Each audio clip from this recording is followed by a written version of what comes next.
Hello.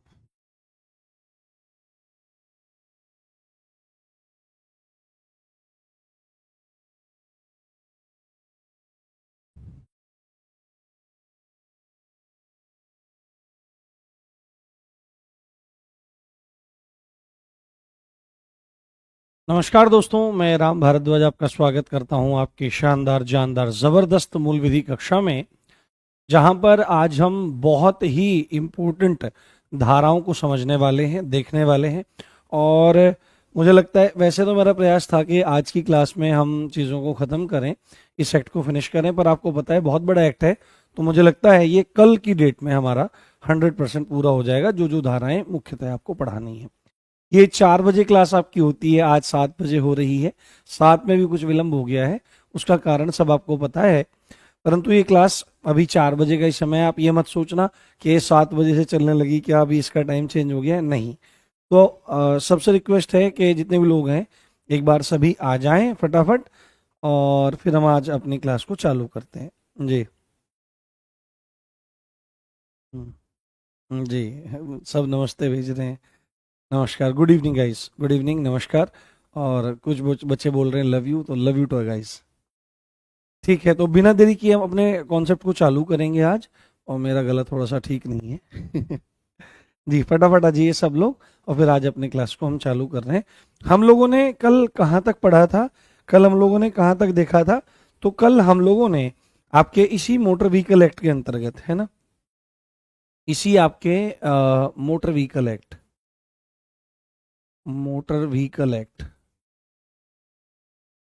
Motor vehicle act 1988, है ना, motor vehicle act 1988, यानी कि मोटर यान अधिनियम, मोटर यान अधिनियम, मोटर यान अधिनियम, मोटर यान अधिनियम कितना है ये? 1988 है। इसमें हमने कल सेक्शन 66 तक देख लिया था। कहाँ तक देख लिया था? सेक्शन 66 तक देख लिया था कि परमिटों की आवश्यकता। सबसे पहले हमने डीएल्स के बारे में बात करी, क्योंकि वही चीज़ हमारे लिए ज़रूरी है कि डीएल क्यों, कब, कैसे, फॉर्मेट इत्यादि सब, एज वगैरह के बारे में सब चीज़ें हमने देखी।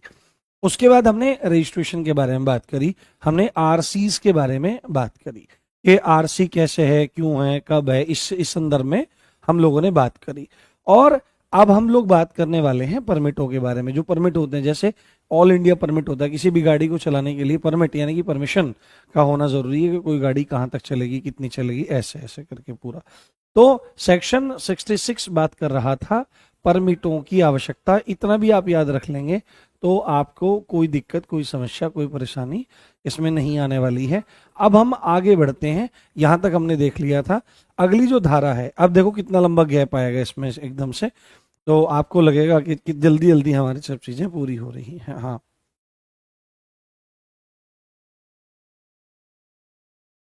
हाँ हाँ हाँ हाँ हाँ, ठीक है, ठीक है। चलिए, तो हमारा आज अगला जो सेक्शन शुरू होने वाला है, जहां से शुरू कर रहे हैं हम लोग, वो है सेक्शन 81। क्या है? सेक्शन 81 है, जो बात करता है किस संदर्भ में? जो बात करता है कि परमिटों की, परमिटों की,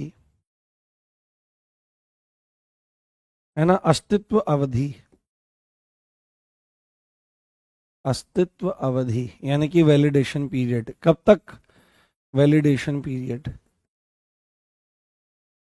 वैलिडेशन पीरियड, कि कोई परमिट कितनी अवधि तक आपका क्या रहेगा, वैलिडेशन पीरियड। अस्तित्व अवधि को आप क्या लिख सकते हो? समय सीमा भी लिख सकते हो। क्या लिख सकते हो? समय सीमा।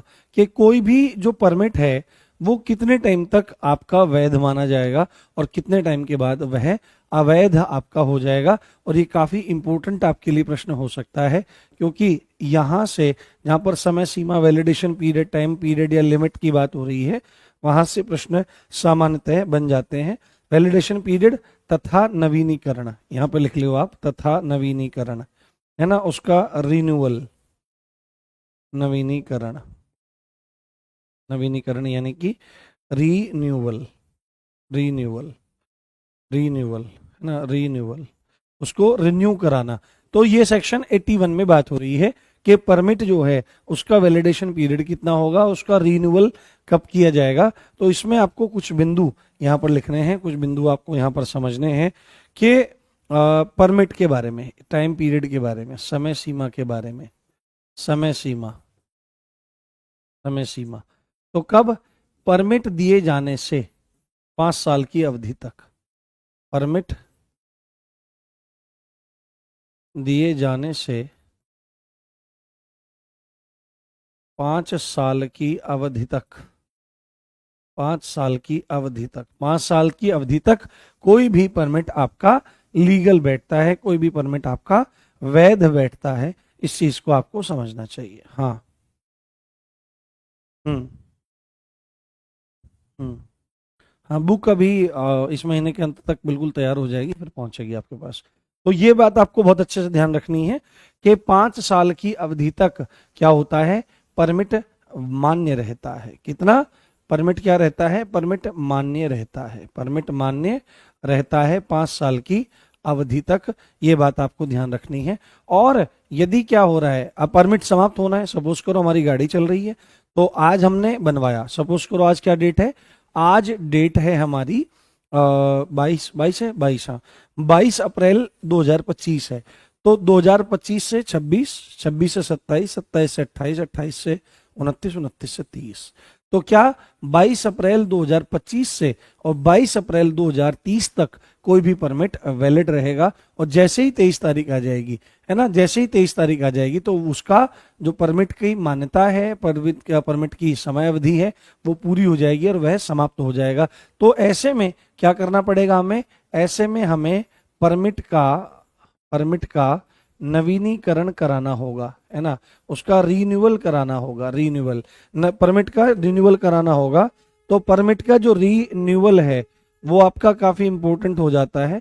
वो आपका इंपॉर्टेंट किस सेंस में हो जाता है, कब, तो आपको अप्लाई करना पड़ेगा। अब सपोज करो वो खत्म हो रहा है हमारा 22 अप्रैल को 2030 में, तो आप ऐसा नहीं है खत्म होने के बाद अप्लाई करोगे, आपको उसके एंड जो डेट है, उसकी समाप्ति की जो तिथि है, उससे 14 दिन पहले ये जानकारी, उससे 15 दिन पहले आपको अप्लाई करना पड़ेगा। तो इसमें हम क्या लिखेंगे, ये परमिट की समय अवधि पूरा होने के 15 दिन पहले, समय अवधि पूरा होने के 15 दिन, क्या 15 दिन, 15 दिन पहले आवेदन करना जरूरी है, आवेदन करना जरूरी है, आवेदन करना जरूरी है। परमिट की समय अवधि पूरा होने के 15 दिन पहले आवेदन करना जरूरी है। ये पॉइंट आपको बहुत अच्छे से याद रखने हैं, ये वाला पॉइंट और ये वाला पॉइंट। परमिट की जो समय सीमा है वो 5 साल है, और जब आपको उसका रिन्यूअल कराना है, जब उसकी टाइम पीरियड पूरा हो रहा हो, तो उससे 15 दिन पहले आपको क्या काम करना पड़ेगा, उसके लिए एप्लीकेशन डालनी पड़ेगी, आवेदन डालना पड़ेगा। एक बार मुझे बताओ, इज एवरीथिंग क्लियर, समझ में सब बात आ रही है, कोई दिक्कत तो नहीं है। हाँ, मिनिमम टाइम पीरियड ऐसे थोड़ी रहता है कि मिनिमम टाइम पीरियड अलग है और मैक्सिमम टाइम पीरियड अलग है। जो धारा में कॉन्सेप्ट बताया गया है उसी से तरह से चीजें बताई जा रही हैं। तो परमिट 5 साल के लिए, और जब वह 5 साल पूरे होने वाले हों, तो 5 साल पूरा होने से 15 दिन पहले यदि आपको नवीनीकरण कराना है तो उसके लिए अप्लाई करना पड़ेगा। एक बार मुझे बताओ, यहां तक की स्थिति समझ में आ गई, कोई दिक्कत, कोई समस्या, कोई परेशानी तो नहीं है? हम्म। हाँ। हाँ, देख रहा हूँ आप लोगों के कमेंट पे।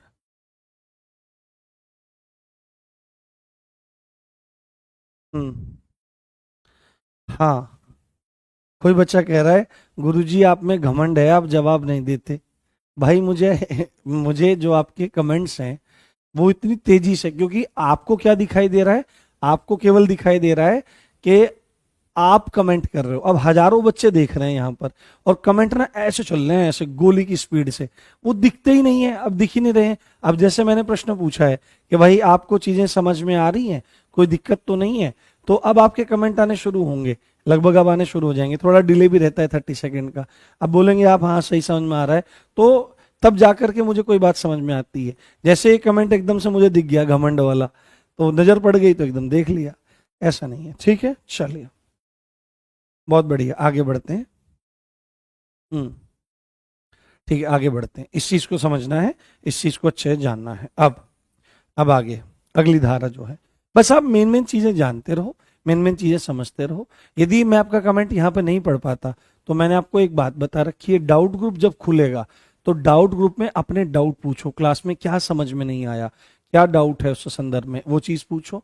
साथ में अगर वहां पे अगर किसी कारण से आप मैसेज नहीं कर पा रहे हो तो ये वीडियो जब रिकॉर्डेड सेक्शन में पहुंचेगी तो फिर आपको क्या काम करना है, फिर आपको जाकर के उसके कमेंट सेक्शन में डाल देना, मैं देख लेता हूं। ठीक है, परेशान मत हो आप। अब हमारा आ गया सेक्शन 82। सेक्शन 82 हमारा आ गया, और ये सेक्शन 82 क्या है, ट्रांसफर ऑफ परमिट्स। सीधे ही पूछेगा आपसे कि ट्रांसफर ऑफ परमिट्स जो है, ट्रांसफर ऑफ परमिट्स ये किसमें है, यानी कि आपके परमिटों का अंतरण, परमिटों का अंतरण,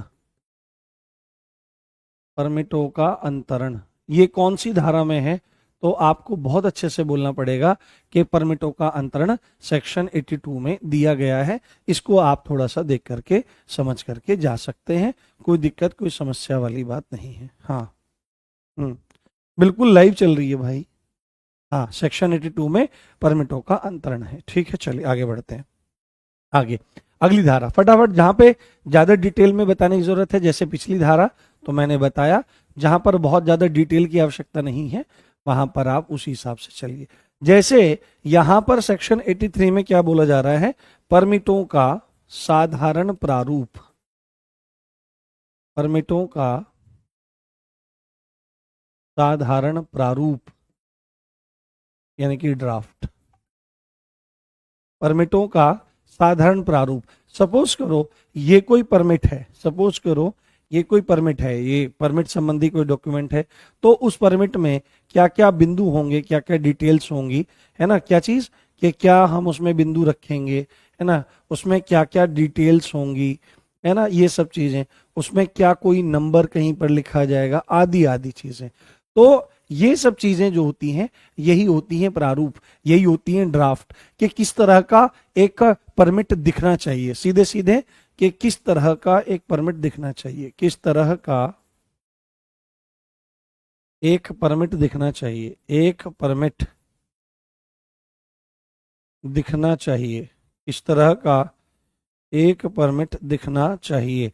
ये बात बताता है क्या, ये बात बताता है आपका सेक्शन 83 के परमिटों का साधारण प्रारूप। इसको अंग्रेजी में क्या कहते हैं, अंग्रेजी में इसको ड्राफ्ट कहा जाता है। ये बात आपको अच्छे जाननी है और अच्छे से समझनी है। हाँ हाँ, बहुत बढ़िया। ठीक है, आगे। हाँ ठीक है, देखो अभी जब ये पूरा हो जाएगा ना एक्ट तो इसकी क्लास लेकर के आऊंगा मैं, एमसीक्यूज की, प्रीवियस ईयर क्वेश्चन की और इंपॉर्टेंट क्वेश्चंस की, तो उनको आप करना।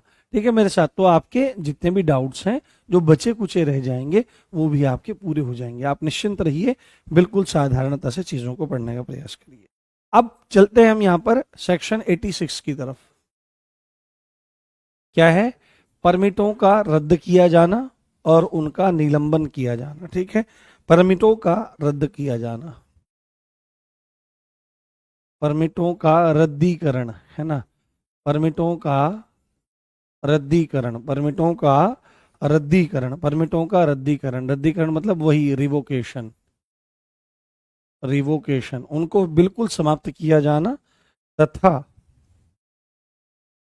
परमिटों का निलंबन, कैंसिलेशन की सेंस में भी आप इसको ले सकते हो, कैंसिल करने की सेंस में भी, तथा परमिटों का क्या, आपका निलंबन, परमिटों का निलंबन, उनको निलंबित किया जाना।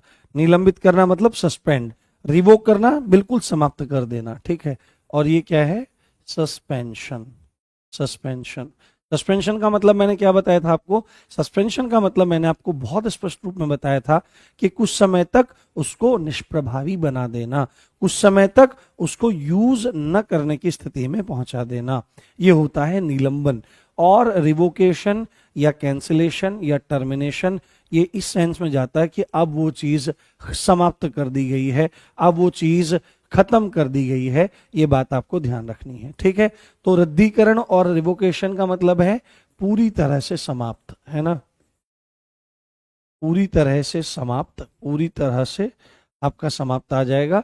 और सस्पेंशन का क्या, माफी चाहता हूं, सस्पेंशन का मतलब क्या है?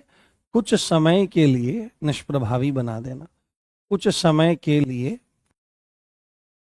अप्रभावी या निष्प्रभावी बना देना, अप्रभावी बना देना, अप्रभावी बना देना, ये बात आपको ध्यान रखनी है, ये बात आपको समझनी है। सेक्शन 86 इस संदर्भ में आपका बात करता है। Is that clear? कोई दिक्कत, कोई समस्या तो नहीं मेरे बच्चों?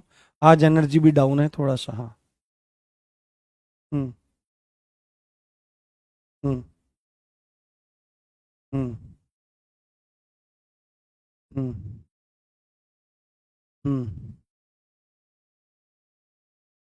हम्म। क्या हुआ? मैंने कुछ गलत लिखवा दिया क्या?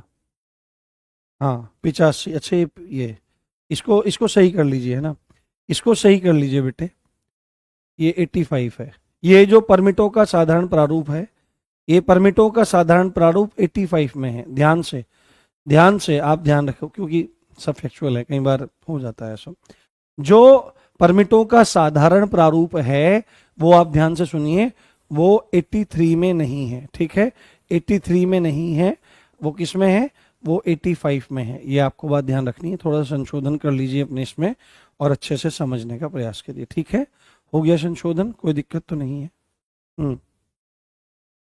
हाँ ठीक है, चलो आगे बढ़ते हैं, आगे बढ़ते हैं, आगे समझने का प्रयास करते हैं।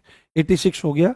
अब अगला सेक्शन जो हमारा है वो है, बहुत इंपॉर्टेंट है, ये प्रश्न पूछा गया था 87, ये आपका मोस्ट मोस्ट इंपॉर्टेंट प्रश्न है और ये प्रश्न पूछा जाएगा। यहां पर है अस्थाई परमिट, अस्थाई परमिट, जैसे अस्थाई रजिस्ट्रेशन था ऐसे ही अस्थाई परमिट, यानी कि temporary, temporary permits, temporary permit, बहुत इंपॉर्टेंट पॉइंट है।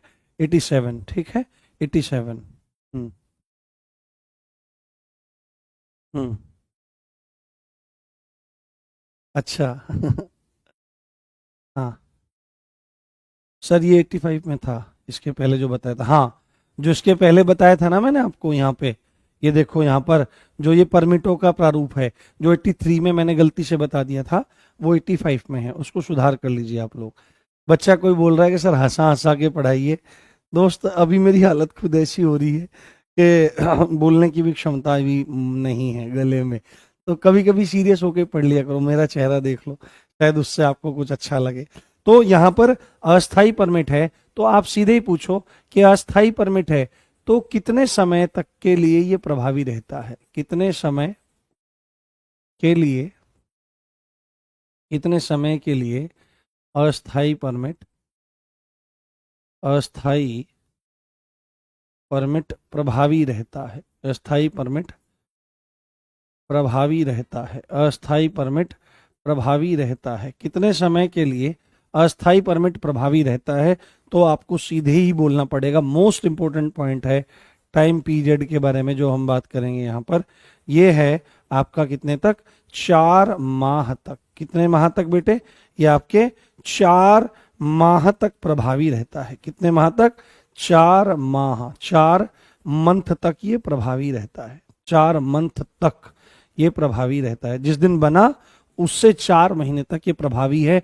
और ये मोस्ट मोस्ट इंपॉर्टेंट पॉइंट है, पूछा जा सकता है कि अस्थाई परमिट कौन सी धारा में है, तो आपको बोलना पड़ेगा 87, जो सेक्शन 87 और मोटर व्हीकल एक्ट है उसमें अस्थाई परमिट यानी टेम्पोरेरी जो परमिट्स हैं उनके बारे में चर्चा की गई है। हाँ हाँ, उसके बारे में आपकी चर्चा की गई है, उसके बारे में आपकी चर्चा की गई है। और कितने समय तक के लिए वो प्रभावी रहता है, तो पेपर में क्वेश्चन आया हुआ है कि 4 महीने तक के लिए वह आपका प्रभावी रहता है। हाँ हाँ ठीक है। हाँ नहीं, समय तक ही पढ़ाएंगे। हाँ हाँ हाँ, बच्चा आपको बोल रहा है आप सुस्त लग रहे हो। आज थोड़ा सा स्वास्थ्य मतलब ठीक नहीं है, अभी छींक आई ना, आपने देखा, एकदम से झटका लग जाता है। क्या है कि स्टूडियो में पढ़ाने के लिए पंखा एसी चलाना पड़ता है, और एसी जो है वो एकदम फ्लक्चुएशन करता है टेम्परेचर में, तो उससे कई बार हो जाता है। चलिए कोई दिक्कत नहीं।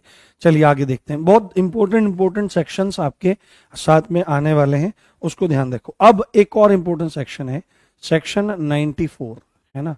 सेक्शन 94 है जो बहुत इंपॉर्टेंट है आपका। आपने एक चीज देखी थी, आपने एक चीज देखी थी कि डीएल को सस्पेंड करने की शक्ति, या डीएल को क्या करने की शक्ति, डीएल को सस्पेंड करने की शक्ति या डीएल को रिवोक करने की शक्ति किसके पास है, तो जो लाइसेंसिंग अथॉरिटी है ना। हाँ, जो लाइसेंसिंग अथॉरिटी है, जो लाइसेंसिंग अथॉरिटी है, हाँ जो लाइसेंसिंग अथॉरिटी है वो उसको रिवोक कर सकती है। परंतु उसमें एक चीज ये भी है, यदि कोर्ट भी चाहे तो कोर्ट भी क्या काम कर सकता है, उसको मतलब सस्पेंड भी कर सकता है और रिवोक भी कर सकता है।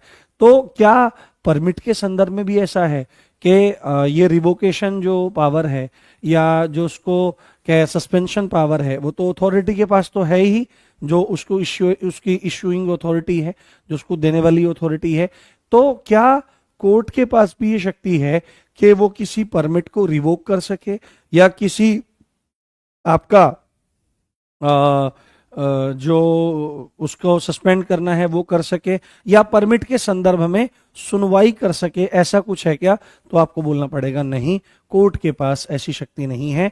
इसमें सीधे सीधे आप इसमें लिखो, इसमें सीधे सीधे आप एक पॉइंट लिख लो इसमें बहुत अच्छे से, कि सिविल न्यायालय, सिविल कोर्ट्स जो होते हैं, है ना, सिविल कोर्ट्स जो होते हैं आपके, सिविल कोर्ट्स, है ना, देखो सिविल कोर्ट्स सीधे सीधे दो तरह के न्यायालय, वैसे तो न्यायालय काफी तरह के होते हैं, परिवार न्यायालय भी होते हैं, ठीक है। मूलतः दो तरह के न्यायालय होते हैं, मूलतः दो तरह के कोर्ट्स होते हैं, एक होते हैं क्रिमिनल कोर्ट्स, एक होते हैं सिविल कोर्ट्स।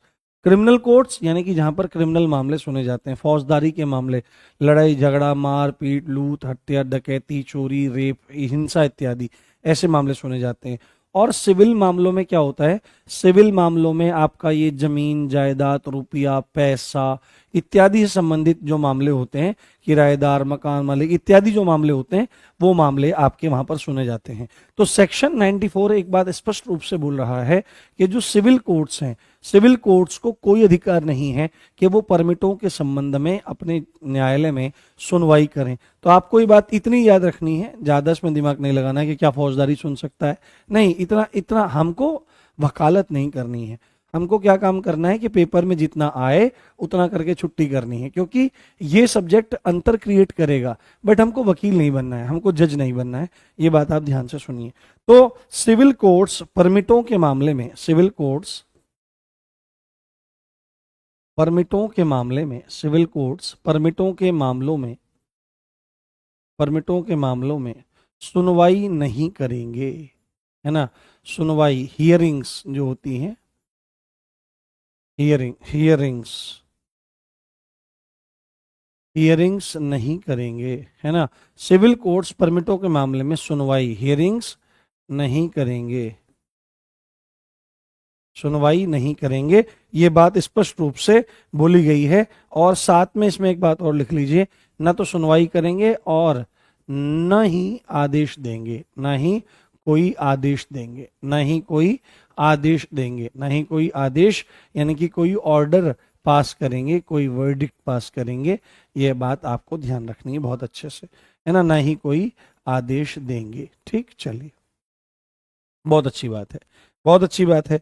तो सीधे ही एकदम बात आएगी, अच्छा जब कोर्ट में सुनवाई नहीं होगी तो सुनवाई कौन करेगा, जब कोर्ट में सुनवाई नहीं होगी तो सुनवाई कौन करेगा भाई, ये बात तो बताने का प्रयास करो। हाँ, हम्म, हाँ, तो ये चीज है। हाँ, तो एकदम दिमाग में आएगा कि अगर परमिटों से संबंधित मामलों की सुनवाई कोई कोर्ट नहीं कर सकता तो सीधे ही इसमें दिमाग में आएगा, तो फिर परमिटों से संबंधित मामलों की सुनवाई कौन करेगा? परमिटों से संबंधित मामलों की सुनवाई, मामलों की सुनवाई कौन करेगा? तो आपको सीधे ही वहां पर लिखना होगा कि विशिष्ट विशिष्ट प्राधिकरण, है ना, सुनवाई केवल विशिष्ट प्राधिकरण ही कर पाएंगे। कौन कर पाएंगे? विशिष्ट प्राधिकरण ही कर पाएंगे, केवल विशिष्ट प्राधिकरण ही कर पाएंगे, केवल विशिष्ट प्राधिकरण ही कर पाएंगे, केवल विशिष्ट प्राधिकरण ही कर पाएंगे, और कोई नहीं करेगा, है ना। केवल विशिष्ट प्राधिकरण ही इसकी सुनवाई कर पाएंगे और किसी को सुनवाई करने का कोई भी अधिकार इसमें नहीं है। हाँ केवल, ठीक है। Is that clear?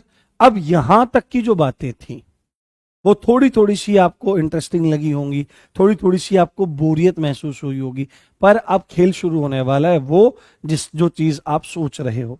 यदि कोई स्पीड लिमिट को तोड़ता है, स्पीड लिमिट से ज्यादा जाता है, या एक मिनिमम स्पीड लिमिट भी होती है कि आपको मिनिमम इतनी स्पीड में चलना पड़ेगा, अगर आप उसको भी तोड़ते हो तो उसमें भी आपको फाइन भरना पड़ सकता है। ओवर स्पीडिंग कोई करता है, खतरनाक तरीके से वाहन चलाता है, तो इन सब की धाराओं को अब हम देखना शुरू करेंगे जो अध्याय 8 के बारे में है।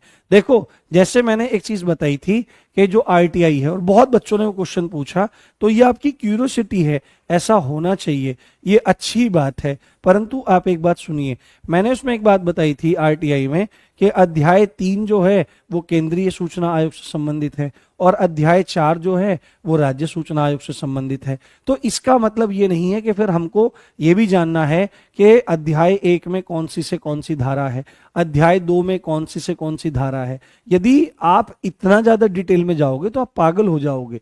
यहां से 7 से 8 प्रश्न आते हैं, तो हमको एक स्मार्ट वे में जाकर के चीजों को देखना पड़ेगा, स्मार्ट वे में चीजों को समझना है कि कैसे भी करके हमारे अगर 8 क्वेश्चन हमारी शिफ्ट में आ रहे हैं तो हम 7 क्वेश्चन तक, 6-7 क्वेश्चन तो हर हाल में कर लें। हमको वकील बिल्कुल नहीं बनना है। आप कहोगे कि बाद में जरूरत पड़ेगी, तो बाद में जब जरूरत पड़ेगी आपको, ज्यादातर जरूरत किस चीज की पड़ेगी?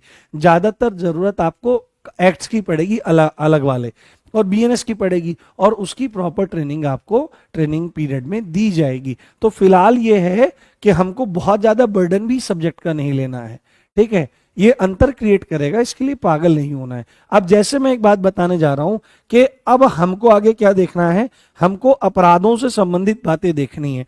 तो अब जहां पर जो अध्याय के बारे में जानना और सुनना और समझना जरूरी है उसको हम जरूर देखेंगे। हाँ हाँ ठीक है, चलो। नहीं, आराम नहीं करेंगे, कोई दिक्कत नहीं है। तो अब आपका मोस्ट मोस्ट इंपोर्टेंट क्या है बेटे? मोस्ट मोस्ट इंपोर्टेंट आपका अध्याय है, आपको लिखना है अध्याय 8। क्या लिखना है? अध्याय, या जिसको आप क्या बोलोगे, जिसको आप बोलोगे चैप्टर 8, है ना। और ये चैप्टर 8 किस चीज से संबंधित है? अध्याय 8 किससे संबंधित है? तो इसका नाम है यातायात नियंत्रण। क्या नाम है इसका? यातायात नियंत्रण, है ना, ट्रैफिक कंट्रोल, यातायात नियंत्रण। इसी को अंग्रेजी भाषा में, आंग्ल भाषा में आप क्या बोलोगे? ट्रैफिक कंट्रोल या कंट्रोल ऑफ ट्रैफिक, है ना, उदय कंट्रोल, है ना, control of traffic, control of traffic, ये इस अध्याय का नाम है। अब आप ये मत सोचने लग जाना कि सर इससे पहले वाले जो अध्याय हैं, पहला, दूसरा, तीसरा, चौथा, और इसके बाद वाले अध्याय हैं, उन सबके नाम बताओ। तो उनको जानने की आवश्यकता नहीं है। आप क्या काम करो, हाँ हाँ, हम्म, हाँ हाँ, नहीं नहीं, आज कुछ जरूरी काम आ गया था, मैं आपको बता भी देता हूँ।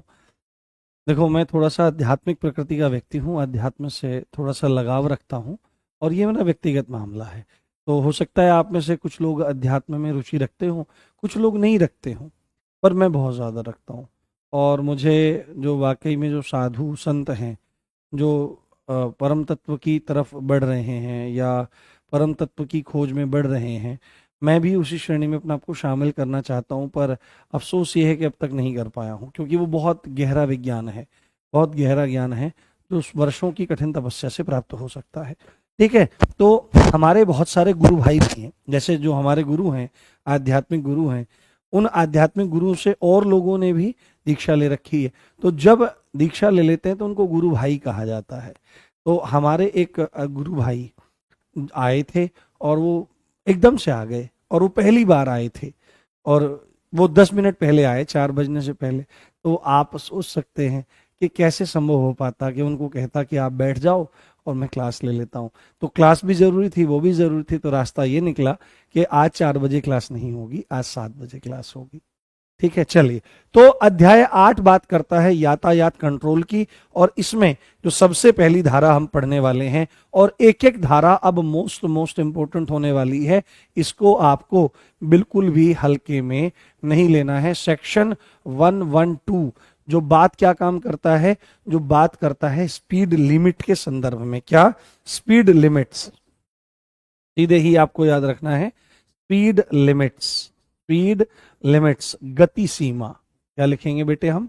गति सीमा। क्या लिखेंगे? गति सीमा। गति सीमा हम लोग यहां पर लिखेंगे और समझने का हम लोग प्रयास करेंगे।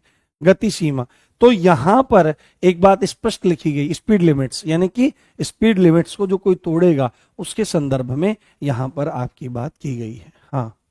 हम्म। हम्म। हाँ, तो स्पीड लिमिट के बारे में यहां पर है, मैं 5 मिनट बाद में दूंगा आपको, आप सब अपने प्रश्न पूछ लीजिएगा, कोई दिक्कत नहीं है। तो स्पीड लिमिट के बारे में यहां पर बात क्या कही जा रही है कि सार्वजनिक स्थान पर, है ना, सार्वजनिक स्थान पर, सार्वजनिक स्थान पर, सार्वजनिक स्थान पर कोई भी व्यक्ति, सार्वजनिक स्थान पर कोई भी व्यक्ति, सार्वजनिक स्थान पर कोई भी व्यक्ति न तो मैक्सिमम स्पीड लिमिट, न तो मैक्सिमम स्पीड लिमिट, न तो मैक्सिमम स्पीड लिमिट, और न ही, और न ही मिनिमम स्पीड लिमिट को क्या करेगा, को मैक्सिमम स्पीड लिमिट और मिनिमम स्पीड लिमिट को तोड़ेगा। तोड़ने का मतलब तो ये को नहीं लिखते, और आसान लिखते हैं, न तो मैक्सिमम स्पीड लिमिट से ज्यादा तेज चलाएगा, यहां थोड़ा संशोधन कर लीजिए, मैक्सिमम स्पीड लिमिट से तेज नहीं चलाएगा, से तेज नहीं चलाएगा, और न ही, और न ही मिनिमम स्पीड लिमिट, ना ही मिनिमम स्पीड लिमिट से कम चलाएगा, स्पीड लिमिट से कम चलाएगा। ये बात स्पष्ट रूप से धारा कौन सी में लिखी हुई है, ये धारा आपके 112 में लिखी हुई है कि पब्लिक प्लेस पर अगर मैक्सिमम स्पीड कोई लिखी हुई है कि इतनी स्पीड में आप मैक्सिमम जा सकते हैं, तो उससे ऊपर अगर आप जा रहे हो तो आप धारा 112 का उल्लंघन कर रहे हो। और कहीं पर ये लिखा रहता है कि मिनिमम स्पीड लिमिट इतनी है, ये भी चीज होती है, ठीक है, आज शायद आपको पता लग रहा होगा।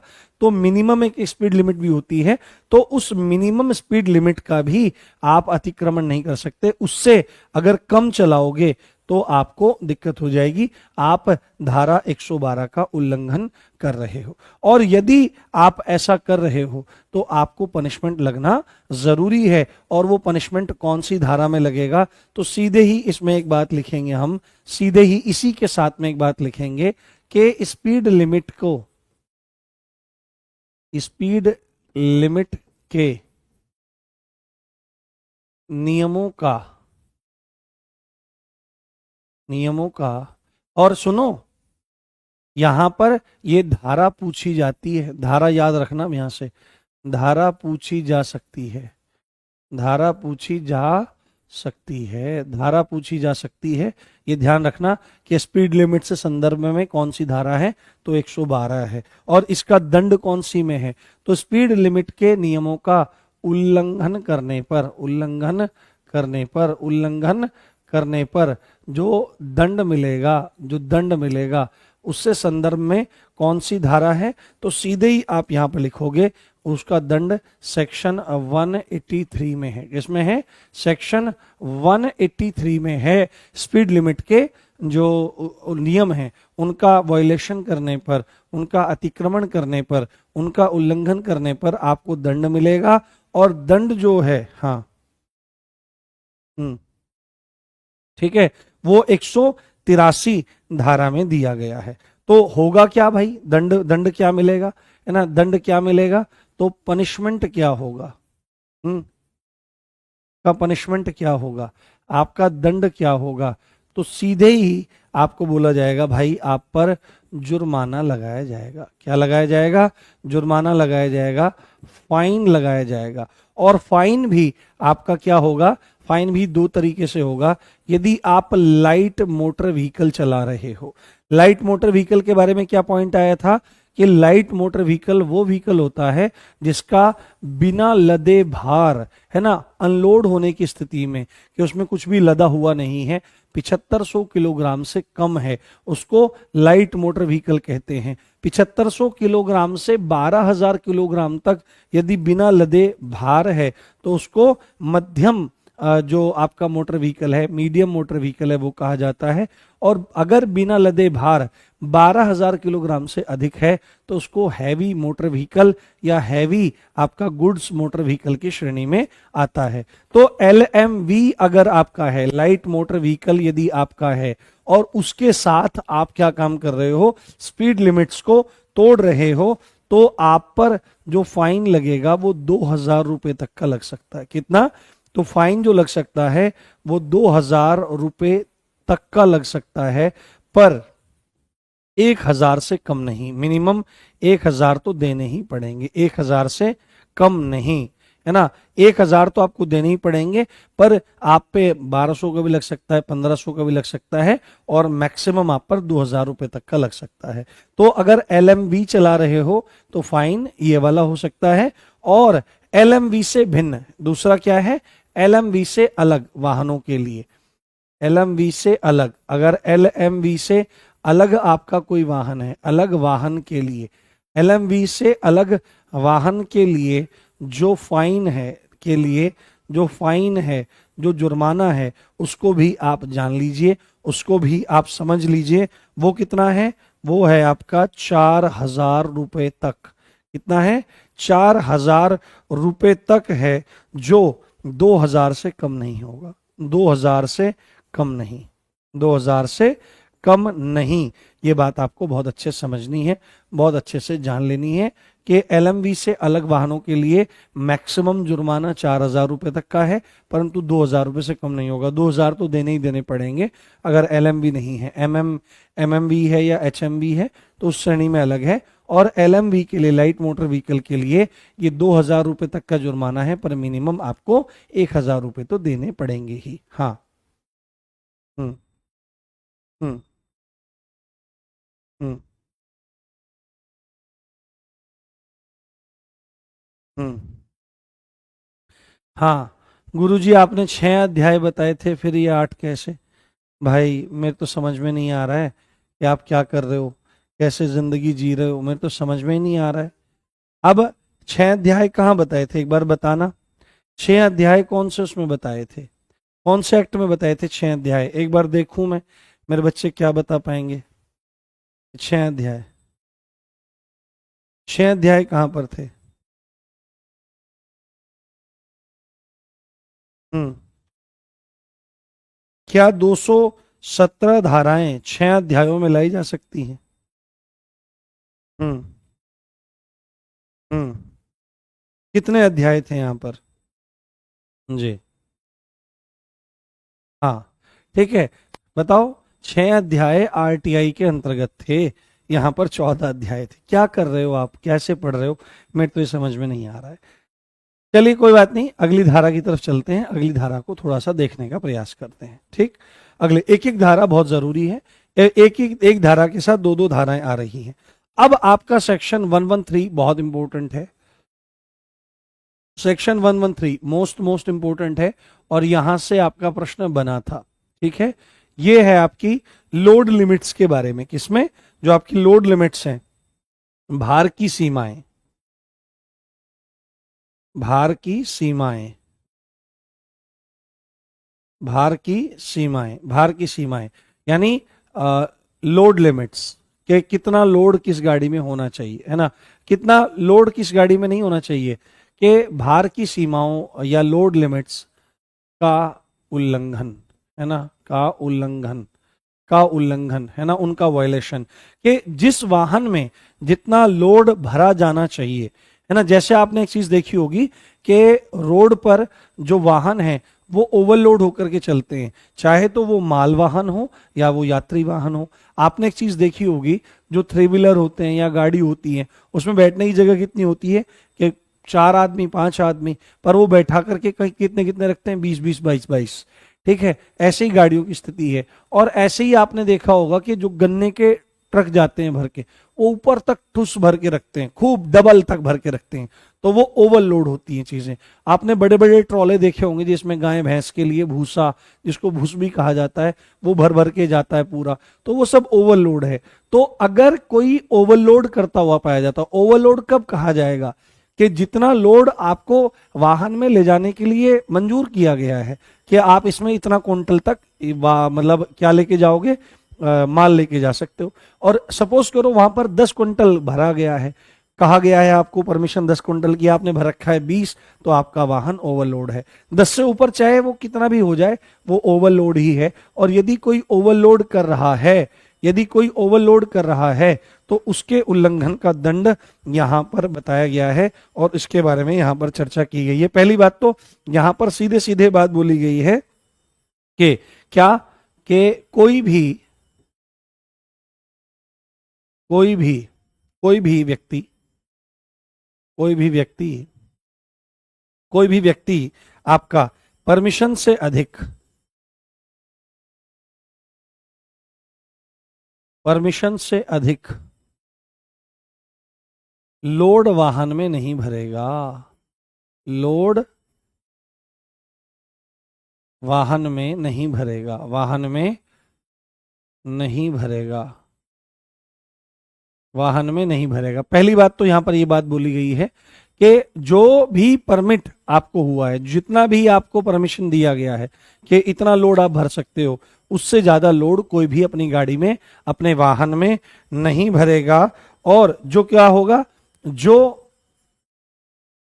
पूर्व निर्धारित, जो पूर्व निर्धारित होता है, जो क्या होता है, या इसको मत लिखो सीधे सीधे, इतना टेंशन मत लो, इसको ऐसे ही एक ही बिंदु में लिख लो कि कोई भी व्यक्ति क्या काम करेगा, परमिशन से अधिक लोड नहीं भरेगा। जैसे एक उदाहरण के माध्यम से बताता हूं मैं, एक एग्जांपल लो। सपोज करो ये एक गाड़ी है ना, ये एक गाड़ी है, और ये गाड़ी ऐसे ट्रक जैसा कुछ है। तो यहां पर हमने पहिए लगा दिए, यहां पर हमने पहिए लगा दिए, यहां पर पहिए लगा दिए। अब इसको जो परमिशन मिली हुई है, ठीक है, इस वाहन को जो लोड की परमिशन है, लोड की परमिशन कितनी है, लोड की परमिशन कितनी है, कि भाई तुम 10 क्विंटल ले जा सकते हो। कितना, 10 क्विंटल तुम ले जा सकते हो, 10 क्विंटल की परमिट है। परंतु इसने क्या काम कर रखा है, सब भाई यहीं तक भरना था, परंतु इस देवता ने यहां तक भर रखा है पूरा। और सपोज करो ये 20 क्विंटल इसने भर रखा है, कितना भर रखा है, 20 क्विंटल इसने भर रखा है। तो ऐसी स्थिति ये क्या कही जाएगी, कि इसने अपनी लोड लिमिट्स का उल्लंघन किया है। अब यदि कोई ऐसा काम करता है तो धारा 113 का उल्लंघन करता है। और यदि कोई व्यक्ति लॉ का क्या करेगा, वायलेशन करेगा। हाँ,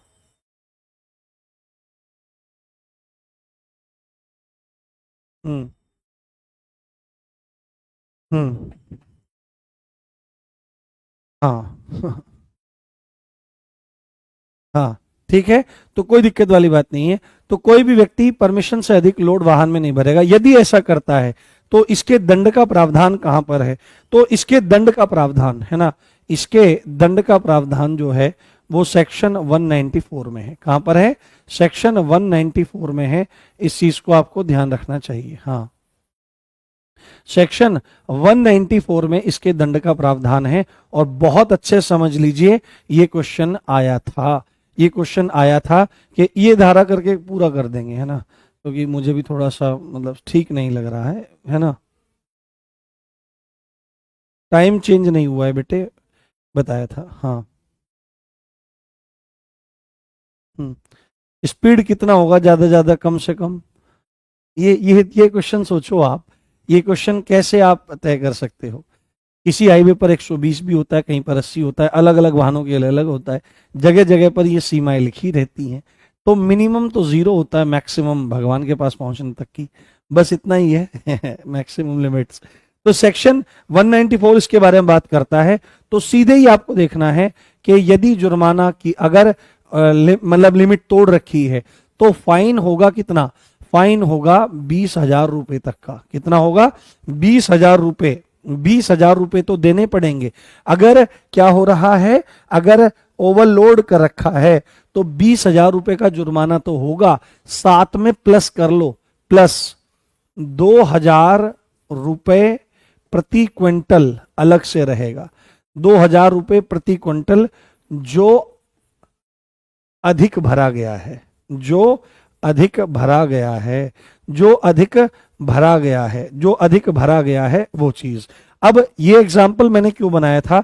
जिससे मैं ये जान सकूं कि आपको ये चीज समझ में आ रही है। यदि कोई व्यक्ति क्या कर रहा है, ओवरलोड भर रहा है, तो 20,000 रुपए तो उसका चालान कटेगा ही, और जितना क्विंटल ज्यादा भर रखा है उतने क्विंटल के हिसाब से 2,000 की उसमें गुणा करेंगे और वो उसको देना पड़ेगा। तो मुझे एक बात बताइए, ये एक गाड़ी वाला है जिसको परमिशन केवल 10 क्विंटल की है, परंतु इसने 20 क्विंटल भर रखा है, तो टोटल जुर्माना इस पर कितना लगेगा? कमेंट करके मुझे बताओ। कमेंट करके मुझे बताओ कि इस गाड़ी वाले पर कितना जुर्माना लगेगा इस रूल के अकॉर्डिंग। हाँ,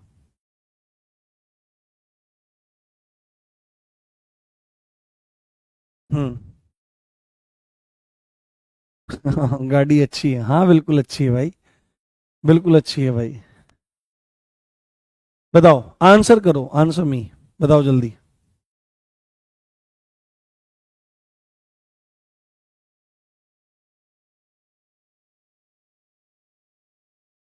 मुझे संख्या चाहिए, मुझे संख्या चाहिए कितना? 20,000, 30,000, 40,000, कितना होगा मुझे जानना है। हाँ, मुझे आंसर चाहिए, नंबर। हाँ, देखो, अब 20,000 तो इसका बन ही गया जुर्माना, और इसकी लिमिट थी 10, इसने भर रखा है 20, यानी कि 10 क्विंटल ज्यादा भर रखा है। तो 20,000 प्लस 2,000 प्रति क्विंटल जो अधिक भरा हुआ है, तो 10 क्विंटल ज्यादा भरा हुआ है, 10 की 2,000 में गुणा करेंगे, कितना हो जाएगा? 10 की 2,000 में गुणा करेंगे तो आपका कितना हो जाएगा? 20,000 हो जाएगा। तो 20,000 ये और 20,000 ये प्रति क्विंटल के हिसाब से ये हो गया, तो 40,000 रुपए उस पर जुर्माना लगेगा। यदि 18 है तो उसके हिसाब से, ज्यादा है उसके हिसाब से। बहुत बढ़िया, 40,000। 22,000 कौन बोल रहा है भाई? ये पिटेगा बच्चा, 22,000 जो बोल रहा है। तो यहां पर आपका 20,000। और ये प्रश्न आया था, ठीक है, ये प्रश्न आया था, ये पूछा गया था, ये प्रीवियस ईयर क्वेश्चन है। अब ये तो माल के संदर्भ में है, ये तो है क्या? माल के संदर्भ में 194 में। अगर यहीं पर बात आ जाएगी कि यात्री ज्यादा बैठा रखे हैं, तो अब स्थिति कैसी होगी? यात्री ज्यादा बैठा रखे हैं तो सेक्शन 194 ए में, है ना, अधिक यात्री बैठाने का दंड, ठीक है, अधिक यात्री बैठाने का दंड, अधिक यात्री बैठाने के दंड के बारे में वहां पर बात है। तो कैसे कैसे है? तो 200 रुपए क्या दंड मिलेगा? तो दंड क्या मिलेगा? 200 रुपए प्रति यात्री फाइन होगा। 200 रुपए, 200 रुपए प्रति यात्री जो अधिक बैठा रखे हैं, जो अधिक बैठा रखे हैं, जो अधिक बैठा रखे हैं, वो उस पर फाइन लगेगा, वो उस पर जुर्माना लगेगा। सपोज करो एक गाड़ी है, ठीक है, 3 व्हीलर ऐसे बना देते हैं, ये 3 व्हीलर है, ये एक व्हील आ गया, ये दूसरा व्हील आ गया, ये सिर पे आ गया, यहाँ पे गाड़ी है। अब सपोज करो सपोज करो इसमें 10 यात्री बिठाए जाने थे, 10 यात्री बिठाए जाने थे। ये कितना है, इसकी परमिशन है, इसकी क्या है बेटे, इसकी परमिशन है, परंतु इसने क्या काम कर रखा है, बैठा रखे हैं 30, बैठा रखे हैं कितने, 30 बैठा रखे हैं। तो अब मुझे एक बात ये बताओ कि इस पर जुर्माना कितना लगेगा, बताओ इस पर जुर्माना कितना लगेगा। इस पर टोटल जुर्माना कितना लगेगा, यहां पर 20,000 वाला नहीं है, यहां पर 200 रुपए प्रति अधिक यात्री जो बैठा रखा है वो वाला, ठीक है। तो मुझे एक बार बताओ कि कितना जुर्माना इस व्यक्ति पर बनेगा। हाँ, टोटल फाइन इस पे कितना लगेगा, टोटल फाइन इस पे कितना लगेगा, टोटल फाइन इस व्यक्ति पर कितना लगेगा, ये बात बताओ मुझे आप। हाँ, देखना चाहता हूं मैं।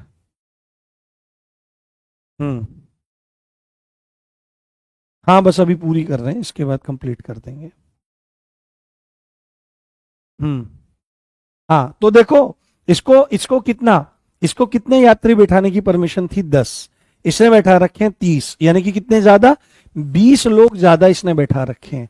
और अगर 20 लोग ज्यादा बैठा रखे हैं तो 200 रुपए प्रति आदमी के हिसाब से क्या होगा, दंड लगेगा। तो 200 की क्या कर देंगे, 20 में गुणा कर देंगे, तो कितना जुर्माना इस पर लगेगा। तो आप सीधे ही यहां पर उत्तर लगा सकते हो, 2 दूनी 4 हो जाएगा, और यहां पर सीधे 1 2 3, यही तो बन जाएगा। तो 4,000 रुपए का जुर्माना इस व्यक्ति पर लगेगा, 4,000 रुपए का फाइन आ जाएगा। 40,000 कौन बता रहा है भाई, इतनी खतरनाक गणित लेके कौन घूम रहा है। हाँ, तो 4,000 रुपए का जुर्माना इस पर लगेगा। बहुत बढ़िया। तो चलो आज यहीं पर रख लेते हैं, 8 भी बज गया है, और कल आपकी वही 4 बजे क्लास होगी, ठीक है।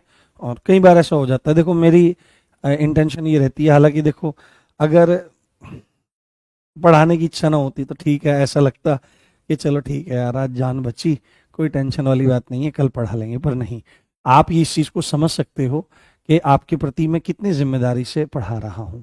आपने देखो मैंने 4 बजे वीडियो लाइव करी, यही वाली जो पहले फिक्स थी हमारी कि भाई बच्चों ऐसे ऐसे मैं नहीं पढ़ा सकता हूँ, शाम को 7 बजे पढ़ाऊंगा, और उसके बाद फिर मैं 7 बजे आपको पढ़ाने आया, ठीक है। तो ये देखो टीचर्स का समर्पण क्या होता है बच्चों के प्रति। मैं छुट्टी मार जाता, कल पढ़ा लेता इसको, बट नहीं, एक रिदम बिगड़ती है, ठीक है। चलो, भूख लगी है, क्लास खत्म, हाँ जाइए, जिसको भूख लगी है जा सकते हैं। हाँ। हम्म नहीं, डेली इसी टाइम पे नहीं पढ़ाएंगे बेटे, 4 बजे ही पढ़ाएंगे। हाँ, 4 बजे ही पढ़ाएंगे, कोई दिक्कत वाली बात नहीं है। आपको यदि कोई प्रश्न पूछना है तो पूछ सकते हैं, जिनको जाना है वो जा सकते हैं, कोई दिक्कत कोई समस्या वाली बात नहीं है। हाँ,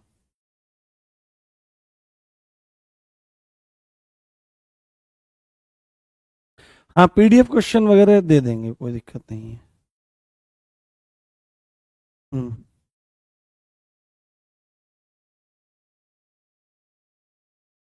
हम्म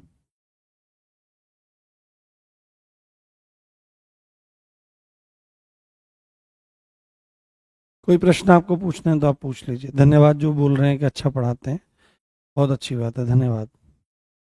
सर सोंग हो जाए भाई, आज गला ठीक नहीं है बिल्कुल भी। जी धन्यवाद। चलिए ठीक है, मुझे कोई प्रश्न तो दिखाई नहीं दे रहा है।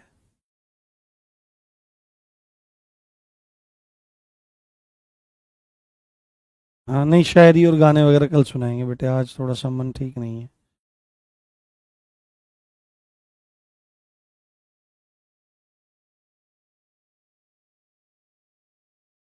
हाँ चलिए ठीक है।